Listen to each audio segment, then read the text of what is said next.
Kisah akan berfokus pada seorang pelatih kungfu bernama Donnie Yen. Saat ini ia berstatus sebagai napi setelah 3 tahun lalu menyerahkan diri ke polisi karena tak sengaja membunuh lawan duelnya yang meskipun seorang ahli bela diri, ia tidak pernah sekalipun memperlihatkan kehebatannya di depan napi lain. Di suatu hari ketika ada berita yang mengabarkan tentang kematian seorang ahli bela diri yang dihabisi dengan kejam, tiba-tiba saja Donnie meminta bapak sipir untuk mempertemukannya dengan petugas yang mengurusi kasus kematian si ahli bela diri dengan alasan dia tahu motif si pelaku. Namun karena permintaannya tidak digubris, Donnie pun terpaksa membuat onar di dalam lapas.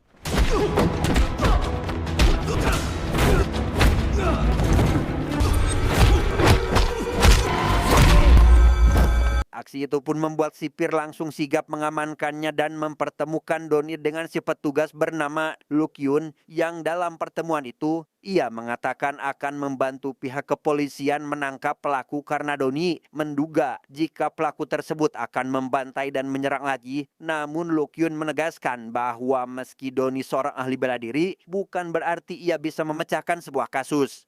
點解你覺得我要靠你先捉到呢個人？就係因為你識功夫，所以知道佢諗乜嘢。 Karena Lukyun tidak mempercayai perkataannya, Donnie langsung mengatakan nama-nama rekan sesama ahli bela diri yang besar kemungkinan akan menjadi target si pelaku selanjutnya. Lukyun pun meminta anak buahnya mencari tahu semua nama yang Donnie katakan, termasuk mencari tahu tentang seperti apa kehidupan Donnie di masa lalu.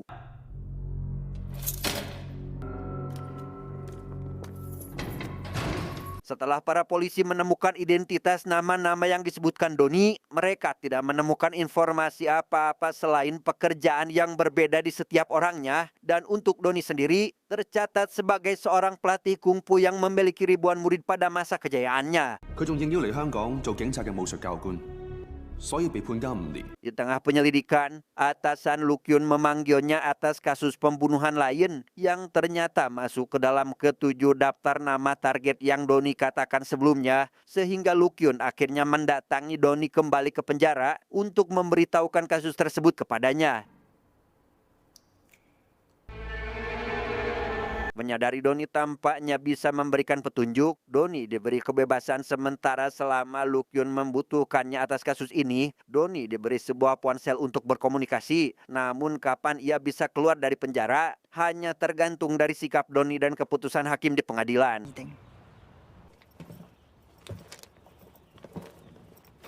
Dilihat dari urutan korban, Donnie mengatakan jika pelaku mengikuti ungkapan kungfu dan sasarannya selalu ahli dalam disiplin tertentu, sehingga untuk target berikutnya, Donnie meminta mereka untuk menemui seorang ahli gulat di Mongkok. Namun, baru saja sampai, mereka malah mendapati si ahli tersebut sudah tewas.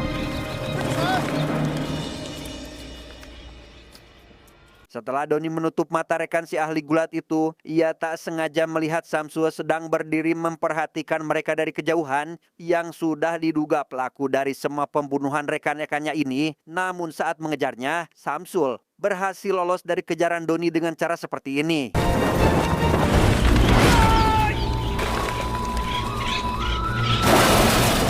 Selain si penjahat yang berhasil kabur, Donnie juga berhasil lolos dari jangkauan si polisi sehingga ia memutuskan untuk pulang ke kampung halamannya sekaligus tempat latihan para murid-murid. Yang setibanya di rumah, ia memohon ampun pada gurunya atas semua kesalahan yang ia perbuat di masa lalu, di mana sang istri yang bernama Shin Yin lekas memberikan gelang yang ia buat sendiri sebagai pengingat agar Donnie bisa menahan tinjunya di dalam pertarungan.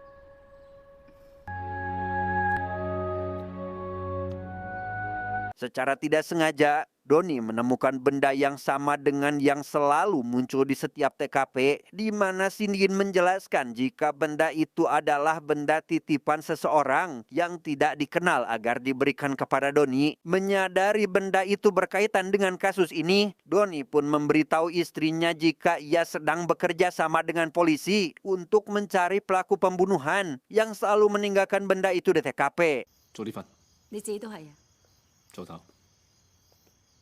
Keesokan harinya Doni dan istrinya menemui rekan dari gurunya untuk menanyakan asal-usul benda tersebut. Di sana ia menjelaskan bahwa pada masa kedinastian, benda itu dikenal dengan nama atap walet, benda yang selalu diberikan kepada ahli bela diri yang kalah dalam bertandingan. Penasaran mengapa mereka tertarik dengan benda itu, Shin Yin pun memberitahu jika benda tersebut berkaitan dengan kasus kematian para ahli kungfu. 香港有個連環殺手，殺咗好幾個武林高手，殺人之後就留低呢隻唐戰耳。 Saat Doni dan istrinya hendak berpamitan, teman dari rekan gurunya mengaku pernah menerima atap walet serupa dari Samsul setelah ia berhasil dikalahkan. Di sana ia memberitahu alamat kontrakan Samsul dan mengatakan bahwa Samsul memiliki kecacatan fisik. Namun meski begitu, ia berhasil mengatasi kekurangannya dengan latihan dan menjadikan kekurangannya itu sebagai kekuatan yang luar biasa. 將武功練到咁嘅程度，實在係匪夷所思。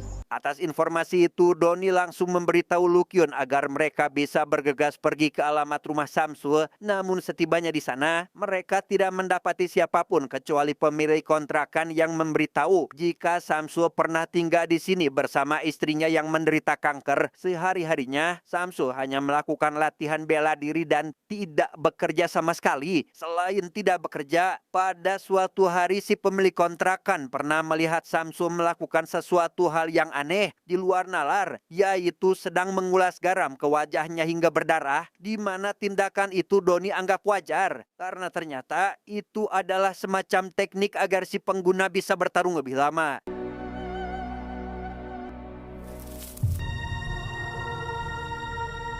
Selain itu, mereka menemukan coretan-coretan berisi keinginan Samsul menantang semua ahli kungfu demi menjadi nomor satu. Yang tak lama, salah satu rekan Lukyun memberitahu jika ia menemukan sebuah rekaman CCTV dari petugas imigrasi yang memperlihatkan istri Samsul baru saja datang ke Hong Kong 3 bulan yang lalu. 我哋查過風雨修6年前曾經入過佛山精神病院。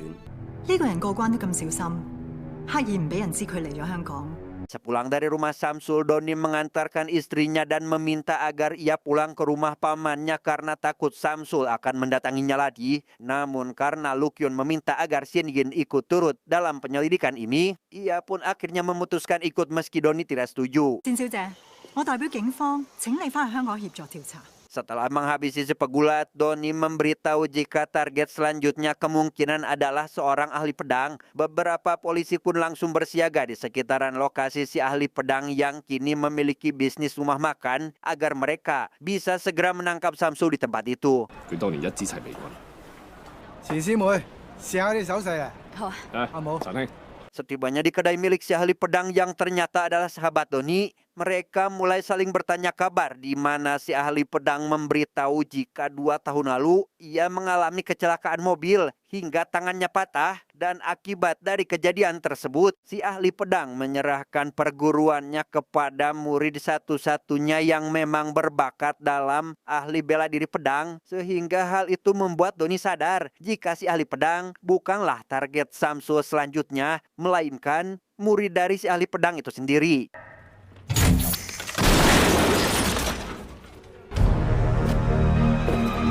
Ya, Samsul pergi menemui murid si ahli pedang yang saat ini sedang syuting. Setelah menyuruh para kru pergi, mereka langsung bertarung saat itu juga.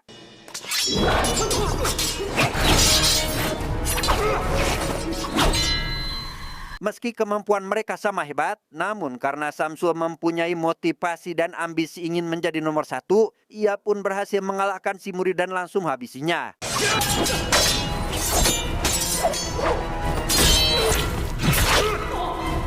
Kabar kematian si murid akhirnya sampai ke pihak kepolisian hingga Lukyun dan Doni pun datang ke rumah duka untuk mencari tahu penyebabnya. Di sana mereka mendapat informasi jika pada lengan korban ditemukan potongan celana dan darah yang akan mereka gunakan untuk penyelidikan lebih lanjut. Cross check 有案底人士嘅 DNA 樣本。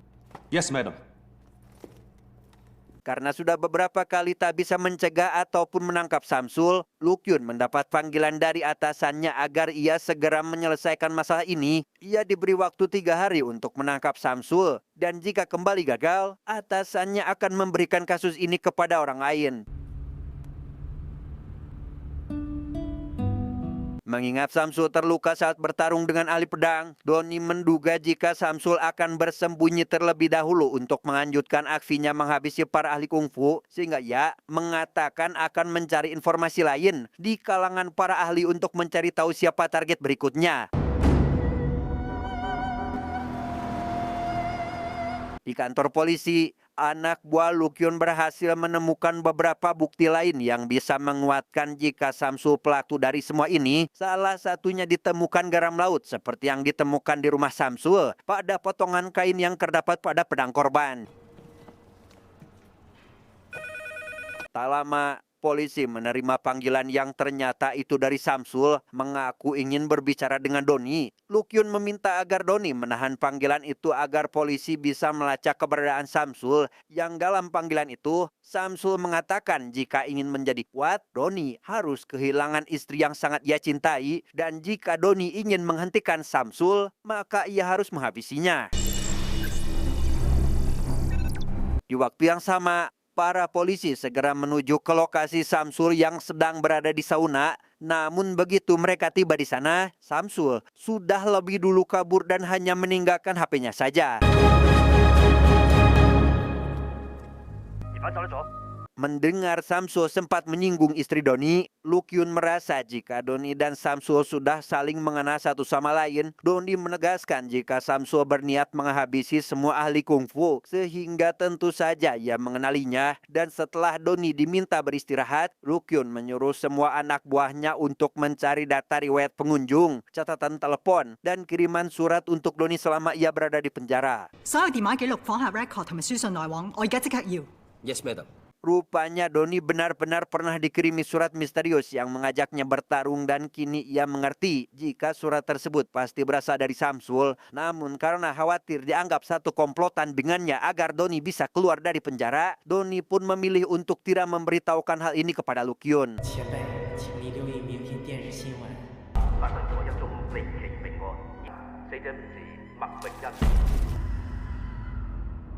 Para polisi akhirnya berhasil menemukan identitas Samsul beserta seluruh keluarga termasuk neneknya. Dari informasi itu, mereka mengetahui alamat neneknya yang berada di kawasan pantai dan kemungkinan garam yang ditemukan di rumahnya juga berasal dari sana. Dan menduga jika Samsul sedang bersembunyi di daerah itu. 所以我哋有理由相信佢就匿藏咗喺呢一度。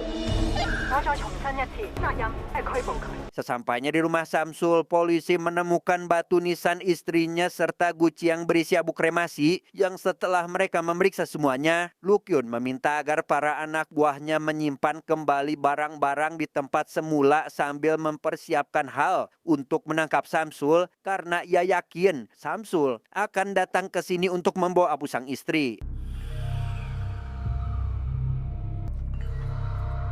Melihat tanggal ulang tahun istrinya yang hanya 3 hari lagi pun, para polisi menduga jika Samsul akan membawa abu saat hari ulang tahun istrinya. Setelah CCTV terpasang dan alat-alat lain disiapkan, mereka langsung bersiap di lokasi yang sudah ditentukan sebelumnya. 風於收可以徒手殺人，係極度危險。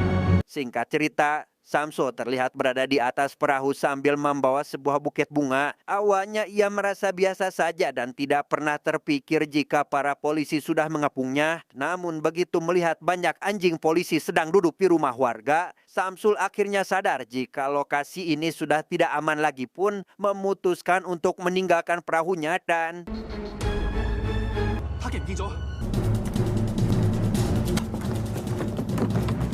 Di saat genting itulah, Lukyun menerima panggilan dari atasannya yang mengabarkan jika Doni dan Samsul pernah bertemu di penjara. Ia pun meminta agar Lukyun menangkap Doni karena dianggap bersekongkol dengan Samsul. Dan semua ini hanya agar Doni bisa keluar dari penjara dengan alibi akan membantu para polisi.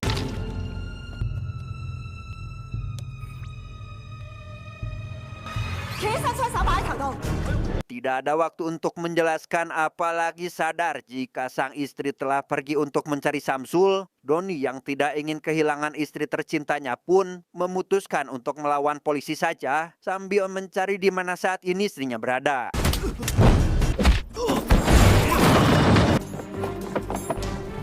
Sementara itu, Samsul yang sedang menuju ke rumah neneknya untuk membawa abu sang istri malah harus bertemu dengan para polisi yang menghadangnya sehingga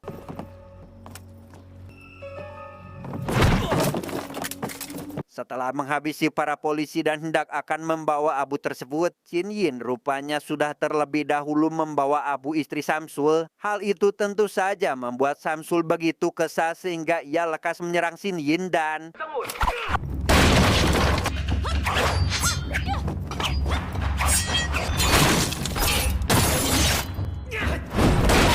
meski Shin Yin adalah seorang ahli pedang yang hebat, Samsul yang tidak pandang bulu terhadap wanita pun berhasil membuat Shin Yin tertusuk. Dan setelah merebut abu sang istri, Samsul langsung pergi dari sana saat itu juga.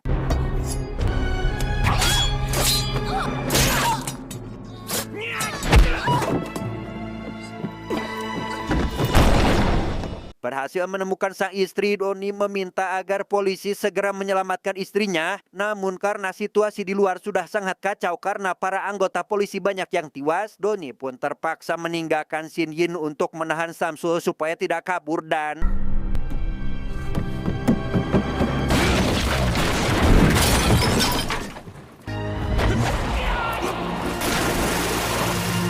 kini Samsul berhasil merebut perahu dari polisi untuk ia kabur. Melihat hal itu, Lukyun segera mengejar perahu Samsul sambil sesekali menembakkan senjata api kepadanya. Namun Samsul berhasil menghindari serangan itu dan kabur dari sana.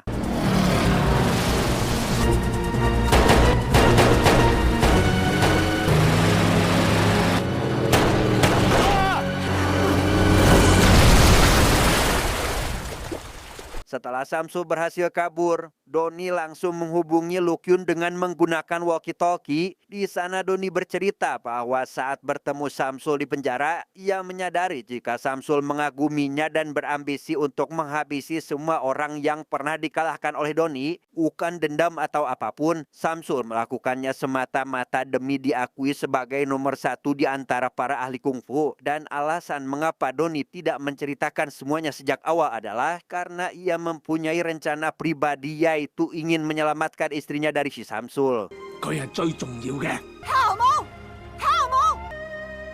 Tak lama kemudian, atasan Lukyun mendatangi TKP untuk menyampaikan bahwa Lukyun resmi diberhentikan dari penanganan kasus ini dan akan digantikan oleh orang lain. Meski menolak karena pergantian tim akan memperlambat perkembangan penyelidikan, si atasan memberitahu bahwa yang diganti hanya Lukyun dan si atasan itu sendiri.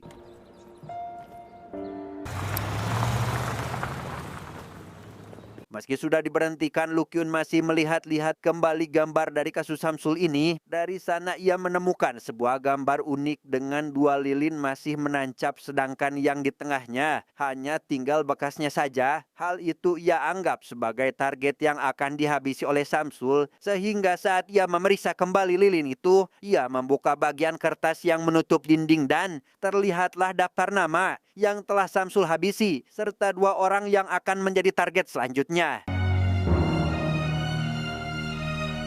Alhasil, Lukyun akhirnya tahu jika target Samsul selanjutnya adalah seorang sopir truk di sebuah pabrik. Ia segera bergegas ke pabrik tersebut, berharap bisa mendapati Samsul di sana. Namun di tengah jalan, ia dihubungi oleh si target atas permintaan dari Doni.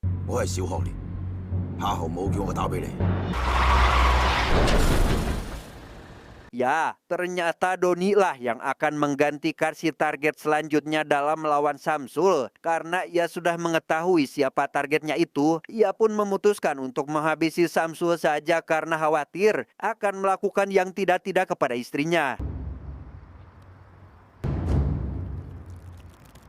Di sana Doni dan Samsul lekas mengepakkan tangan masing-masing sebagai tanda salam hormat kungfu sebelum mereka melakukan pertarungan. Mereka akan melakukan pertarungan di tengah jalan tol dan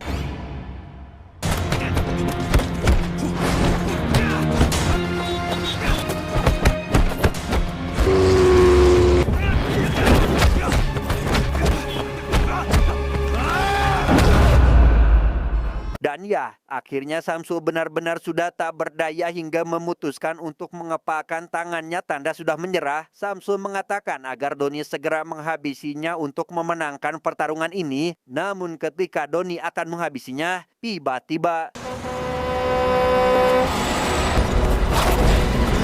alhasil, Samsul pun membuat Doni harus berkali-kali menghindari truk yang melintas di sana. Yang di tengah momen krusial itu, baju Doni malah terkait pada salah satu truk sehingga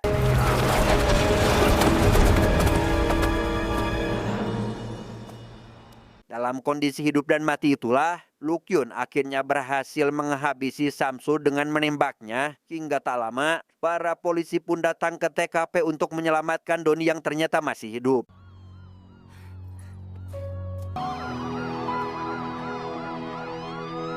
3 bulan kemudian ketika Doni sedang memijit rekannya di lapas, ia dipanggil oleh sipir karena ada yang mengunjunginya yang ternyata itu adalah Lukyun memberitahu terkait sidang putusan kasus Doni agar ia segera dibebaskan dari penjara. 多謝。